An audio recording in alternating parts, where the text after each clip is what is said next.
Yeah, Weege Show Wednesday here is something a little bit different today. Not at the office, in the house. We are the old school walk and talk on a Wednesday. Thanks to our sponsors, Yoshimura, Yamaha, Fly Racing,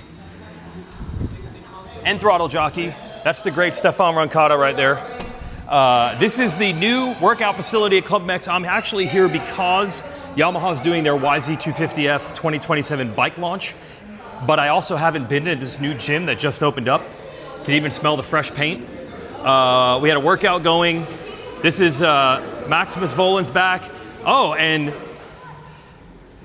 Max Anstie working very hard on the sled. Wow. See, that's the thing about club. Yes, true. Let's see a sprint. Can you run? Go on, Finn. Go. 1, 2, 3, run. Fast, oh, fast. Around the obstacles too. Wow, that is. This is our warm-up that I do before the race. Oh, we got a little more. Right, Finn, we doing push-ups? Well, he's Lightning McQueen, right? I am speed. Yeah, he is. Yeah, I am speed. Are you going to use some of the interview that we just did? I had a monster hat on for the Rick. So Rick Ware Racing is. We covered it up. We were good. You don't even have to admit this. You're too honest. I was just making You're it. Just I was so just honest. making it quick. I was just Okay. like, so you can still use. Okay, I appreciate it. So Yes. monster for me is World Supercross Rick Yep. Ware. Obviously, club is Yep. is all the club stuff. So I had a. You wear multiple hats. Yeah, literally. I wear multiple hats. So Yep. if half the interviews with monster stuff, that's because of that throughout World Supercross. So, yeah, for me, plan is to be back for SMX playoffs, and Yep. that is with club, full Yep. club. It's testing and development phase for 2027 with the new bike, new frame. The 250 is changing for next year, Yeah. whereas the 450 changed for this year. Yeah. So, trying to get ahead of the game with that. Throughout World Supercross as well, already made that step with the new bike. I've been flat out still on Supercross. It's been really hot, but it's again the test and development plan has been more important than trying to prepare for outdoors. And if I want to do something, in my view, I want to do it right. And Okay. for me to do the proper job in outdoors and come back and actually be competitive, I need a few weeks of real prep, but that's going to take away from the ultimate goal, which is Supercross next year. So, and World Supercross the rest of this year. You know, defending my title there and US Supercross next year, we come out swinging. We've dialed in, we've ironed out the kinks of you know, when you switch, it's new team, new bike, it's new everything for me. So you're willing to sacrifice not showing up for these last two outdoors. You might have to go to the wild card LCQ race. You're willing to sacrifice that. It's more time on the bike, more starts. It isn't ideal, but at the end of the day, I'm there to get a head start on next year. Learn the team, learn how we, like Matt, our trainer, like we're going through the day plan of like what works for me. Like if he rubs my arm too much, does that give me arm pump? You know, like I've got new physio guys that I'm working with, new warm-up plans, new training plans, reaction drills. Like at the end of the day, look at this place. It's ridiculous. The goal, like I said, I feel like I'm riding for Manchester United Football Club. Like I feel like I'm on a football team. We're trying to get all the small percentages, whether it's nutrition, hydration, training specifically for me. So I'm using SMX as a test run. To know what works, what doesn't work, so that when we come down home one, we run like clockwork, and that's what the rest of World Supercross is about. Still with the new bike, all of those things, and obviously the first round went well. We've got a solid base. It's just dialing those things in, because that is our ultimate goal is Supercross. So okay. These curls, this isn't even metal, so this is not much of a curl. That's Max Vohland. We'll talk to him in a second. I'll show you this place. So this, like I said, is brand new. I can smell the paint still. There's this weight room. That's like any other gym that you see. I'm not going to interrupt your rest between sets. But then we go back here. Watch this. This is going to blow your mind. So we got a sauna here. Got some showers here. But look at this. We got the hot and cold tub combo. Hot and cold tub. There's actually instructions with what temperature and how long to do each. 3 to 5 rounds, end on cold. How long you should do if you just want to do the cold plunge alone. Temperature, 3.2 degrees. Wow. And then we got locker rooms in here. I don't know if I've ever seen this in motocross. They've actually got locker rooms. But apparently this isn't even the highest tech spot. That's laundry for the towels. You go to the other side, and we've got hyperbaric chambers up top. There's instructions on how to use the hyperbaric chamber and the compression therapy that's upstairs. Doing stairs. So we got the compression recovery here, we got hyperbaric chambers, and also I've never seen this. So Normatec, that's a compression. We've got some electrical stimulation. That's how you use the compression therapy. You can sit here in this couch, and this thing will provide compression and temperature, help reduce swelling. Is this open? Please tell me it's open. Yes. Bro, it's a doctor's office. It's a doctor's office. It's a doctor's office. Doctors come in here, work with the athletes. Deborah, who's been a part of the nutrition program at Club Forever, even wrote a book on motocross training and diet. This is protein utilization. This is sleep information. Unbelievable. This is where Matt does his PT stuff. I was just testing Well, I mean, he did some training downstairs, so now you got to focus on the recovery. Right, lay down thin, let's do a massage. Oh, head goes in that way. Let's see, is he going in? There we go. Might never come out. Okay. See, they've learned. Hold on, let me get the old the Theragun out on you. Oh, the Theragun, I mean, he's going to ask you to bring one home. This is way too fun. No, it's all right. It's the same as the one we got. Yeah, you're good. You're good. Yeah. Whoa. After a good hard workout, we saw him doing sprints and pushing the sled. He's got to do it. Right. Well done. How's that feel? It's only $100 an hour for those services that Max Anstie is providing. It's free right now. That's how they get you. Okay, so let's go back down. And we got some people working out at the moment. Okay, I thought I was lame for doing content while you're working out. This is Michael Lindsay swinging a golf club. This is right now? No, this is in 2020. Oh, wow. Wow. So you're doing your workout, but you're also watching some content. I got to respect that. Yeah. Multi-happy working out. All right, so while he's working out, since apparently it's taken that seriously, I could just put the mic to you. No, I'm just there we go. This poor, he's doing his eyes closed practically. So you got a dislocated wrist. No rest for the weary though? You don't get time off? Oh, no. It's our time to work on the rest of the body. Okay. Yep. Get his legs working, get the opposite arm working. Yep. But then as he goes through the next phase, then we step into a new part where now it's work on range of motion of his wrist once the cast is off. So we're about to enter that phase, and it's going to be a lot of work, but we're getting the rest of his body prime right now. He makes it sound so easy, so easy. I've been watching your stuff on Instagram, First Form, and a lot of the stuff that you guys are doing down here. Yeah.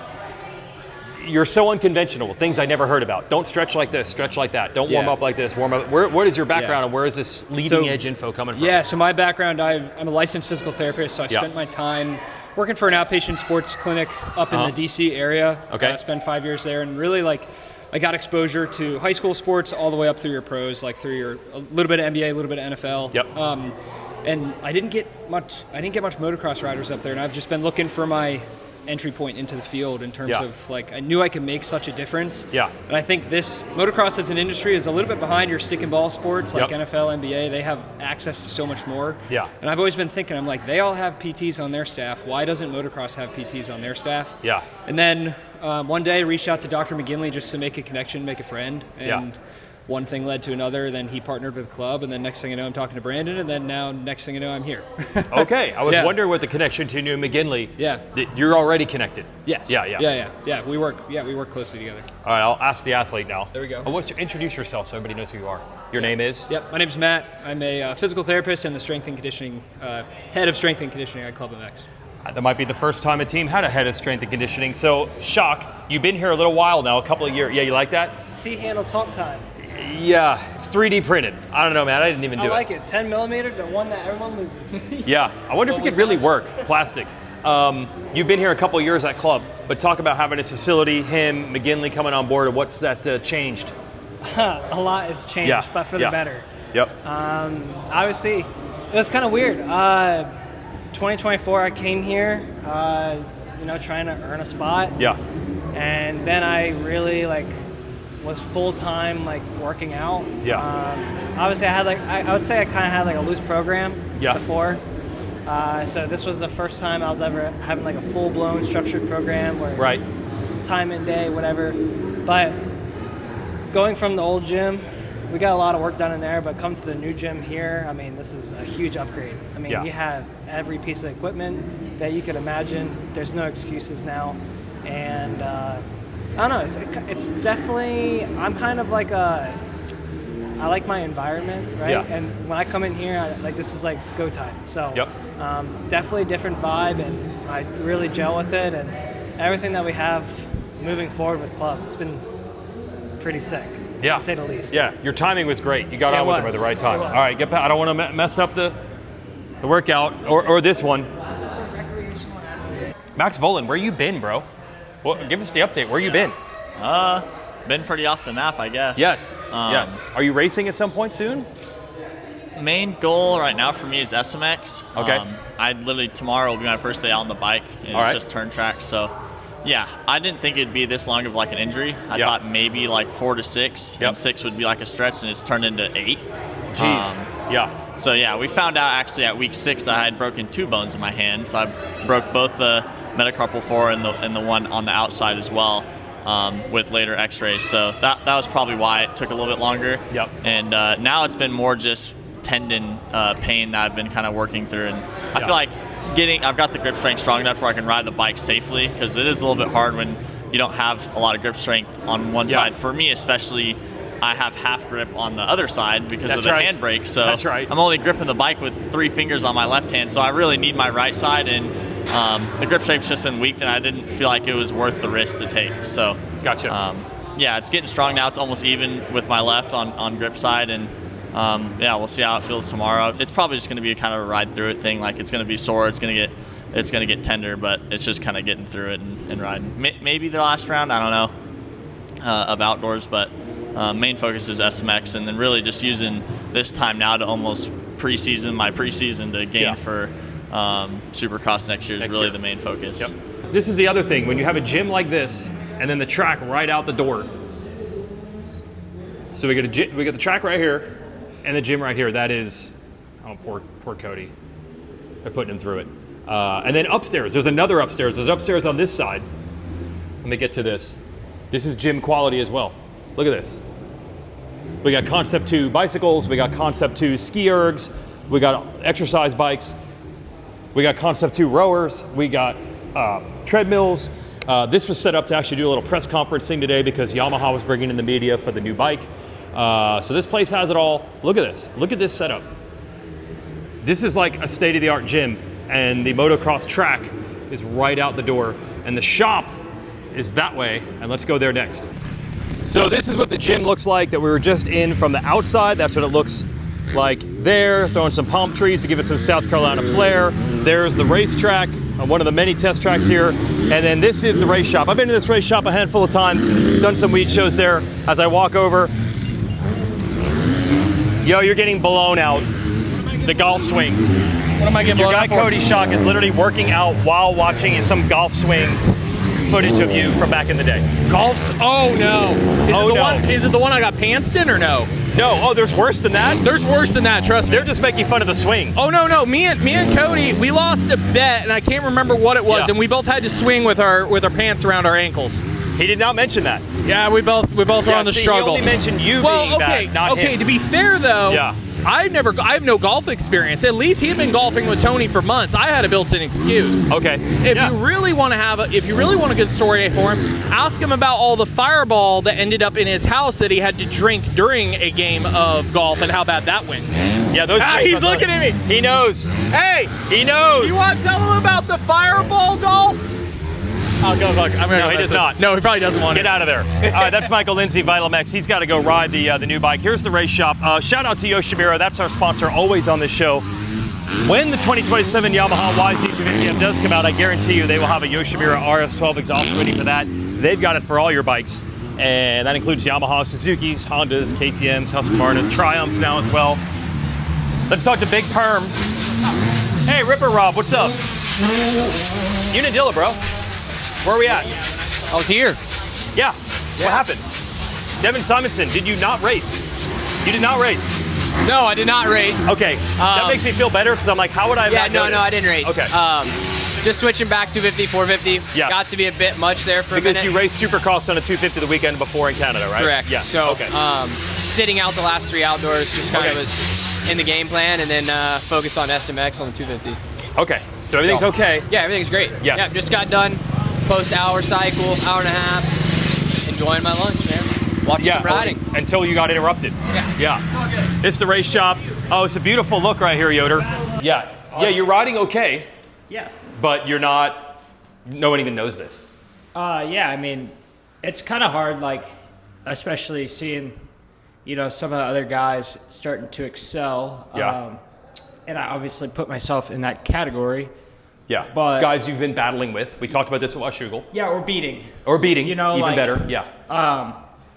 And so it's hard, like, seeing them go up there, and then I'm kind of not lingering, but, you know. Yeah.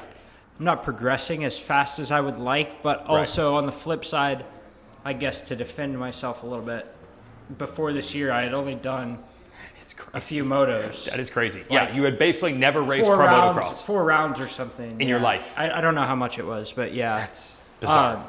So it's almost like this year's my first year, kind of. Yeah.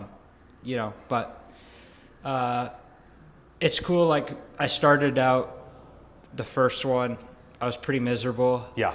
Then I got a little bit better, and I've slowly stepped it up, and now I'm actually excited, like, for next year. Okay. You know, like, that's something I'm kind of looking forward to, because it's easier to come to a track for the second time. Yes. It's easier to, you know, go lay down laps, you know, kind of how to set the bike up, things like that. So yeah, but that's a big step, because sometimes you live the 30+2 life, especially here during the week, and you could be like, never again. But you don't feel that way. No, not yet. But give it 10 years or so. Yeah, 25 minutes ago when I had 4 laps left, I was like, this sucks. Never again. Yeah.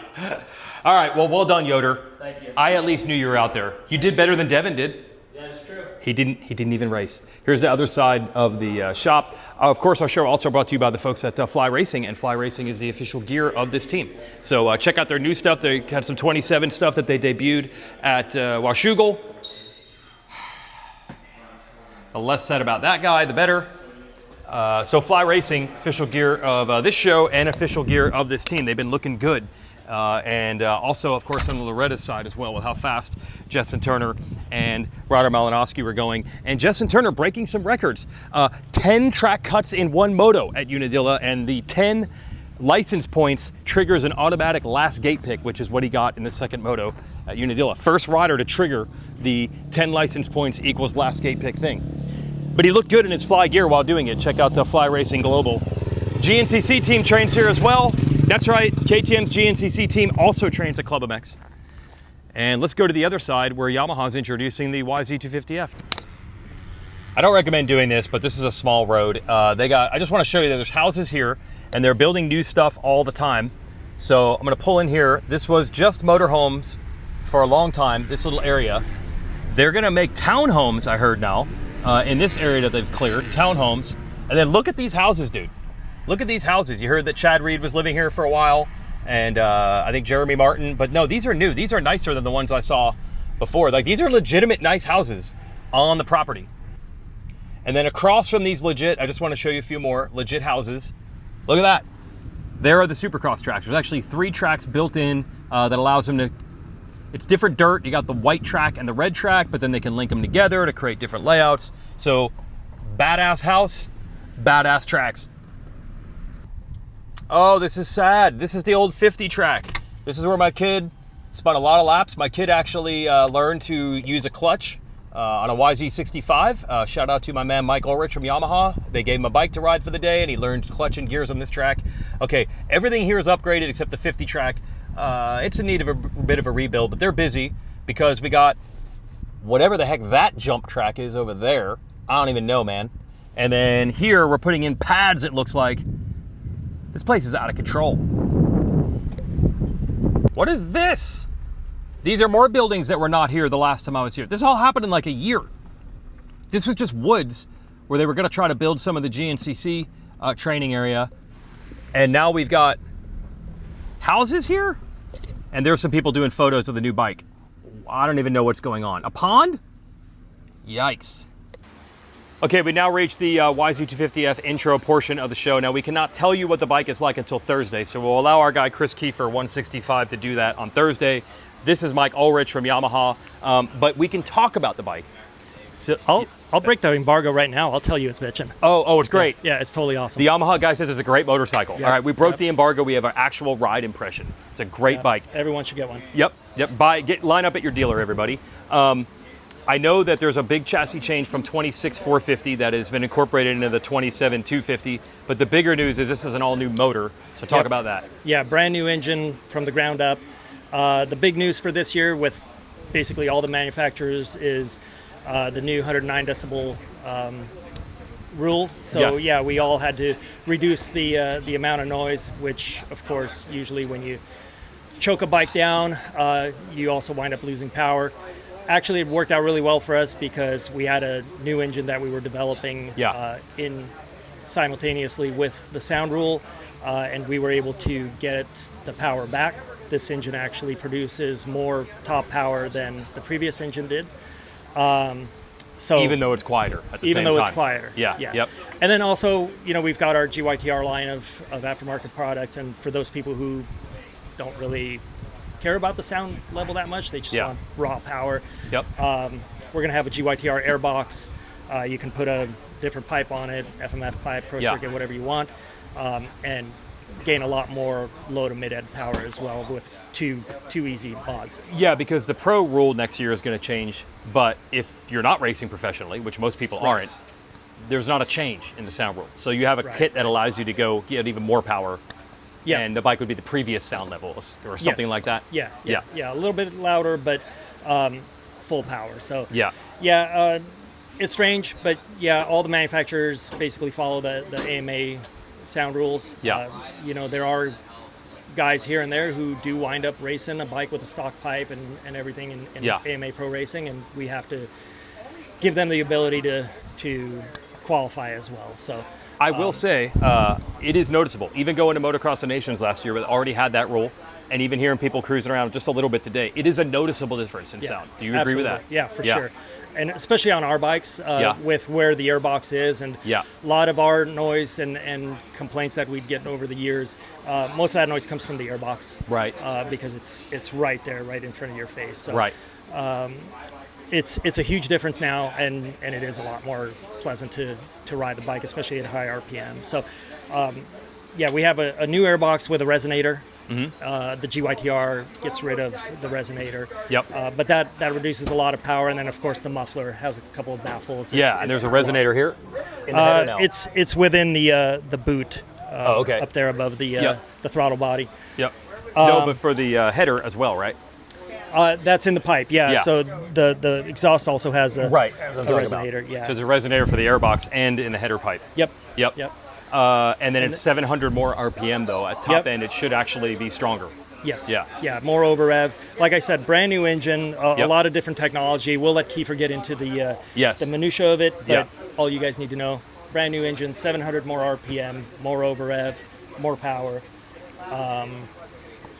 better durability. A lot of our focus on the engine was also beefing up certain parts of it. Okay. So more durability, even with a higher rev limit.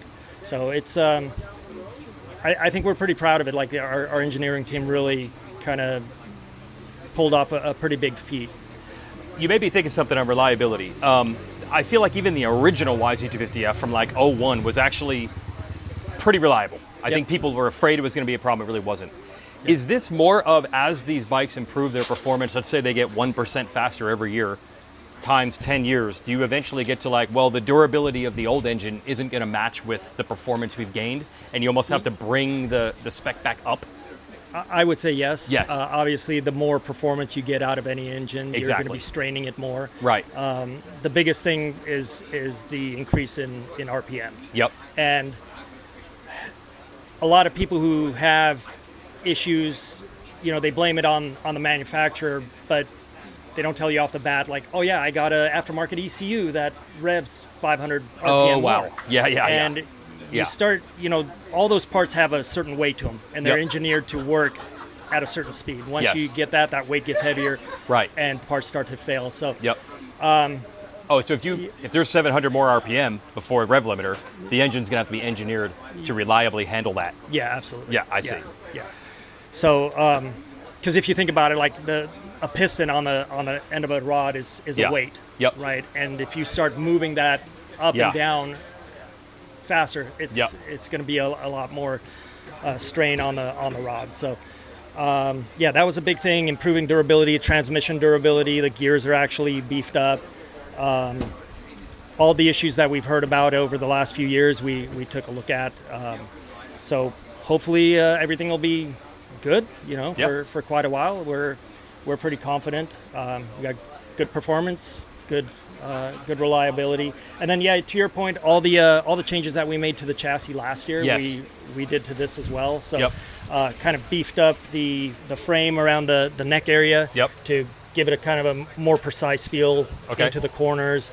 Also, the shock tower is a little more rigid, so I think it helps to kind of keep the bike more in line, like less flex front to rear. So again, a better feel through ruts, kind of stays in line. And then actually a little bit less rigidity down here by the cradle.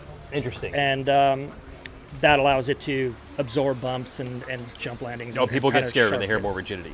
But it's a balance. I think we've learned, hopefully, over the last few years with all the companies, talking about optimizing rigidity. Right. It's not, there's no just more or less rigid. It's always a balance. Yeah. So. You used to be in testing and R&D. Isn't there a time where something that's too flexible can actually start feeling rigid because it's deflecting so much? Yeah, right. Yeah, for sure. Yeah. A lot of times the fix for something that felt too rigid or too reactive was to make it more rigid. Yeah. And then the other weird thing is, like, you have a very rigid chassis, so people think like, oh, I need softer suspension. Right. And it's actually the opposite. Like, if you have a more rigid frame, you put more stiffer suspension, and then it's able to absorb a little bit actually better. work better. So, it's definitely an art and a science. That's right. But I think we got it nailed down pretty good. Last thing beyond the consumer end, for the race teams, such as Club here or Star, or even teams in MXGP, or even privateers who are getting their engines worked on, is there a belief that there's potential here that the old engine couldn't get to? Yeah, for sure. Just the guys I've talked to so far, obviously they don't have a lot of time on the bike yet, but they've had the motors for a little while, been able to dyno them and do a little bit of development, and just looking at their starting point, I think they're pretty excited. Like, they're pretty confident they've got a better starting point than they did with the last motor. Okay, well, exciting. He says the bike's great. Unbiased opinion. So you hear first. I know, exactly. We'd show Wednesday, and then see what Keefer says tomorrow on Thursday.